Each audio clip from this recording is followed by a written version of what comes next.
Good evening. I've been hearing a lot about starting a digital garden or media journaling or some form of record to A, keep track of all the media that you're consuming, and B, start establishing patterns, connections, interconnectivities, clues between these things to kind of beef up and sculpt your perspective of the world and truly digest what you're consuming. Two things about me for context. One, I'm criminally type B, and if something doesn't have an element of chaos, I'm usually not engaged. And two, I'm incredibly susceptible to interconnectivity and entanglement. And I really think that everything is connected. So I got to thinking, what's a different form of media journaling that might be a little bit more fun, a little bit more engaging, a little bit more game like? And may I present to you the murder board. What you say? Thank you. Endorsed by, have y'all ever heard of red string theory? The idea that an invisible red string connects people or places or things that are meant to have an overlapping path or some sort of serendipitous connection during some time in their lifeline. Well, why not make the string visible and do the connecting ourselves? A wise Eastern philosopher is rolling in his grave right now, and I'm sorry about that. Stick with me, trust the process a little bit, because I think we're gonna have a good time. So let's get started.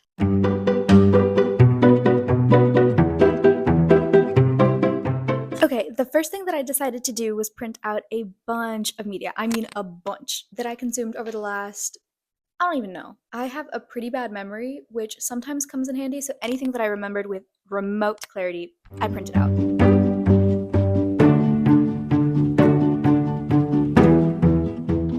And this was kind of fun too, to kind of dig into the crevices of your mind and see what you can pull out. It made me really aware of how beastly our consumption habits can be. Like, I would devour a show or a movie or even a book or something, love it, leave it, forget about it, not a thought left in the world for it. But we are trying to change that though. At this stage, we're rounding up the suspects, right? Better safe than sorry. I want you to brainstorm quotes that you've heard and liked, books you've read, shows you've watched, articles, songs, Instagram, TikToks, other YouTube videos, art, pieces, performances. You can totally get wild with it. Objects from around your house that make you feel a certain way, a text from 2018. And also, this is a little bit harder, but things that you did not have a positive reaction to. Same categories, but something that made you angry or indignant or sad. Strong emotion, basically. That's equally important. Now, look at all of the suspects you just rounded up and say, damn, I really am that girl.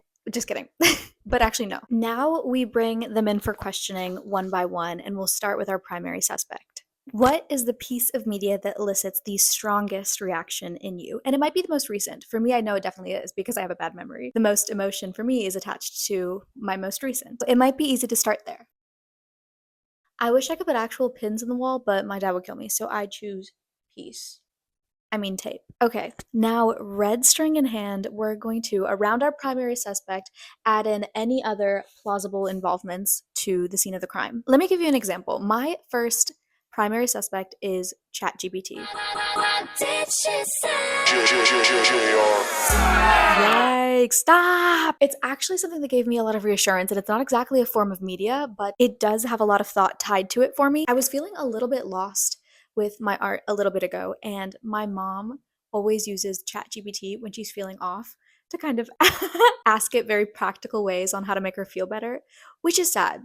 Amma, I know you're watching this. Just come talk to me instead. Okay.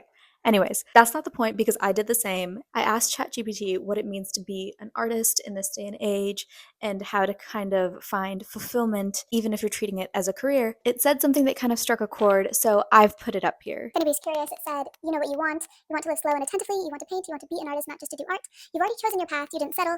You listen to your inner voice, which takes courage, especially when the world tells you to conform. And you're also facing a paradox. How can you build a life around art without letting capitalism squeeze the soul out of it? So hearing that written down was a huge relief to me, and she's going to be our primary suspect. I know that takes on a negative connotation, but it just means that there's going to be a lot of activity surrounding her. Now stick with me because here's where the processing happens, the linkage. And I feel like it's something we rarely get. This blurb made me think of Rumi, one of my favorite 13th century poets that I found on Pinterest. And he says, when I run after what I think I want, my days are a furnace of stress and anxiety. If I sit in my own place of patience, what I need flows to me, and without pain. From this, I understand that what I want also wants me, is looking for me and attracting me. There's a great secret here for anyone who can grasp it. That reminded me of a poem by Mary Oliver called Entering the Kingdom, specifically this stanza. The dream of my life is to lie down by a slow river and stare at the light in the trees, to learn something by being nothing. A little wild, but the rich lens of attention, which I've definitely mentioned before on this channel. Both these pieces share the idea that a patience and quietude will provide the answers of life. Then, naturally, we have opposition. Simone, oh my god, what are you doing here? Oh my god. Bring her to the witness stand. Bring her to the witness stand.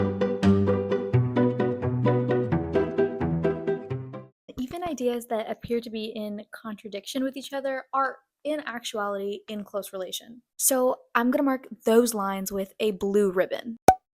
Simone Biles, Michael Jordan, Michael Phelps, Michelangelo. Why are there so many Michaels? Should I change my name to Michael? Are all examples of people that have worked their asses off to get better at their craft, which definitely does stand in contradiction to the idea that if you embrace quietude and let the world come to you, then that is the starting point for fulfillment. These greats, I would say, have exemplified the exact opposite. So we can trace this lead and make a mini conclusion of sorts, that there's something to be said with discipline versus a sort of devotion. And I kid you not, I watched a video about this on YouTube not 2 days ago. And now that becomes a new center for more suspect involvements. Does that kind of make sense? Also, make sure you're using those sticky notes to write down whatever you're thinking and whatever you're discerning. Find words in whatever language you prefer to write down the connections. Let your voice speak through the media. Do not let the media speak for you. That's kind of at the center of all of this. Okay, you kind of get the gist. If you want to stick with me for the rest of it, be my guest and follow along. If you don't want to kind of cloud your own murder boarding, I will put a time on screen. You can skip to here to kind of close out the end of it with me. For the remaining brave ones, we're going to speedrun this. Let's go back here. Entering the woods makes me think of Thoreau. Namely, I went to the woods because I wanted to live deliberately. I wanted to live deep and suck out all the marrow of life. To put to rout all that was not life, and not when I had come to die discover that I had not lived. And that always makes me think of A Dead Poet Society. Thoreau is even quoted in the movie. And both these pieces share a common sentiment that we are on Earth for way too short a time to be concerned with anything other than the richness of life and living it fully. Carpe diem. And very genuinely, let's stop for a moment of silence for both Robin Williams and for, spoiler alert, Neil Perry in the movie.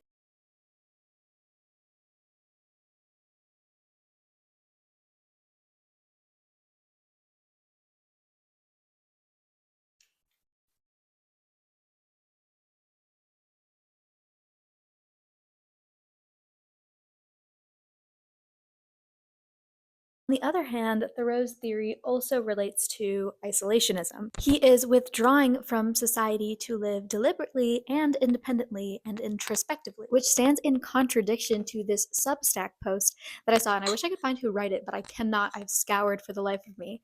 And it says, "You don't need another hobby, you need to talk to your damn neighbor." A critique of isolationism that is perhaps addressed in A Dead Poet Society with the conclusion of live with intention, live with fervor, and the people around you will pour into you as you do them.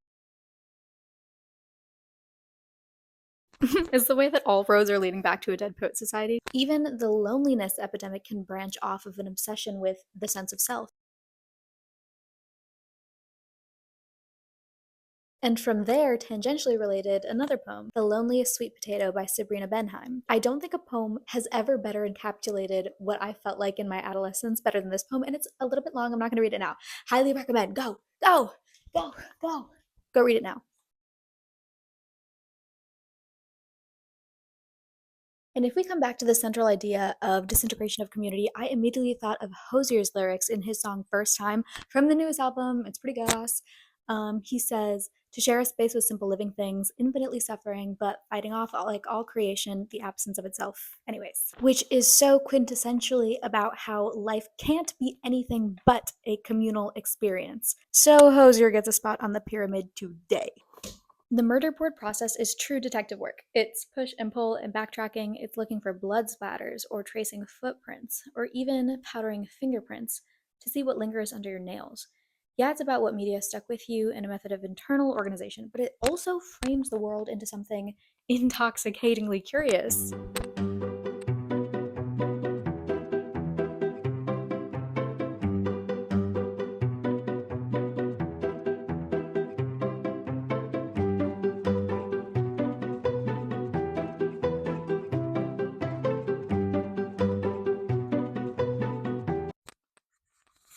It is the next day, and I finished the rough draft of my murder board. I'm really happy with the way it turned out. I feel like it looks really cool. I might not, I don't think I'm going to go into the details right now.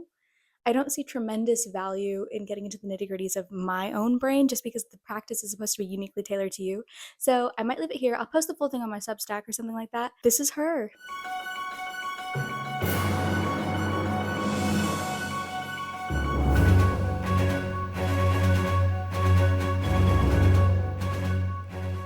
And now the idea is that when I find a new piece of media or whatever, and I read something and I see something and it really sticks with me emotionally or intellectually, that I'll be able to cut it out and add it to the murder board wherever I see fit. Or I might start creating a bank of things that maybe don't have a place yet, but hopefully I can add them in the future to expand my understanding of the world and myself as someone who lives in it. And I hope you guys actually try this. It's super fun. I have admittedly in the past been somebody who's been like, nobody understands me, nobody gets me. But it might be fun if you're nerds, I guess, to do this with friends or family. I can say that nothing in a long time has offered me a closer glimpse into my own mind than doing this. So to do it with another person might be a really good way to get closer and understand where their soul is coming from. Okay, that's all for now. Happy murder boarding, and until next time.